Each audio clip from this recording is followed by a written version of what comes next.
રાજકોટ મહાનગરપાલિકાએ 11થી વધુ નાના મંદિરોનું ડિમોલેશન કરતા રાજનીતિ કરવાઈ। શહેર કોંગ્રેસે આજે ત્રિકોણ પાર્ક પર અનોખી રીતે વિરોધ કર્યો। કોંગ્રેસના આગેવાનો અને કાર્યકર્તાઓએ આજે ભગવાન હનુમાનજીની તસવીર પ્લાસ્ટિકની ગદા સાથે રામધૂન બોલાવી ધરણા કરી રોષ વ્યક્ત કર્યો। શહેર કોંગ્રેસનો આરોપ છે કે ભગવાન રામના નામે મત લઈને જીત હાંસલ કરનાર ભાજપે કામની શરૂઆત હનુમાનજીના મંદિર તોડવાથી કરી છે। ત્યારે શહેરીજનોએ ભાજપ પાસે જવાબ માંગવો જોઈએ કે ભાજપના ઇશારે મનપા પ્રશાસન દાળપાડુઓની જેમ મોડી રાત્રે કેમ ત્રાટકી।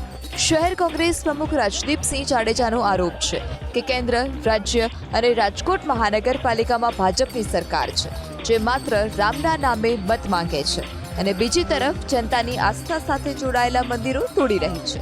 લોકશાહીમાં બંધારણે આપેલા હક મુજબ રાજકોટની જનતાએ પોતાના પ્રતિનિધિઓ, ધારાસભ્યો કે સાંસદને ફોન કરીને પૂછવું જોઈએ કે અડધી રાત્રે હનુમાન દાદાનું મંદિર તોડવાનું કારણ શું છે।